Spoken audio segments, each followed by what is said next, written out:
এত cute cute cake বানাতে কার না ভালো লাগে। তো তোমরাই বলো, এত সুন্দর সুন্দর কেকগুলো যদি আমি বানাতে যাই আর তোমরা যদি দেখো, তাহলে লোভ না সামলে কি থাকতে পারবে? আর যাই হোক, কাস্টমার যখন আমাকে এরকম কেকগুলো অর্ডার দেয়, তখন কি বলবো, নিজের মনে এত যে শান্তি লাগে আর কি বলবো।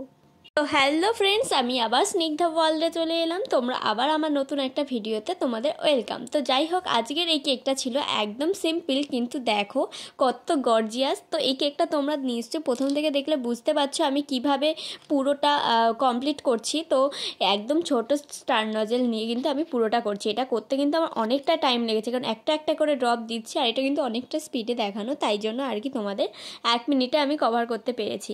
তো যাই হোক, একজন হাজব্যান্ড তার ওয়াইফের জন্য এই কেকটা আমার কাছে অর্ডার করেছিল। তো কেকটা অনেক দিন আগেরই করা, তাও আজকে তোমাদের সাথে আমি শেয়ার করতে পারছি। তো তারপর দেখো, আমার ওখানে শুভ জন্মদিন বউ লিখতে বলেছিল, তো আমিও সেটা কাস্টমারের কথা মতোই লিখে দিয়েছি। আর দেখো, কিছু স্প্রিঙ্কেল ছড়িয়ে দিচ্ছিলাম ওপর দিয়ে, সেটাও দেখতে কিন্তু আরও সুন্দর লাগছে। তো তোমরাও দেখে বলো এই কেকগুলো তোমাদের কেমন লাগলো। ওহো, বলতেই তো ভুলে গেছি, এটার ইনসাইড কিন্তু রসমালাই ফ্লেভার ছিল। এর আগেও আমি তোমাদের সাথে রসমালাইয়ের ফ্লেভারের আমি কেকের ভিডিও আপলোড করেছিলাম, তোমরা না দেখলে আমি নিচে দিয়ে দিচ্ছি, সেখান থেকে দেখে এসো। তো এই হলো কেকের ফাইনাল লুকটা, কেমন লাগলো জানি।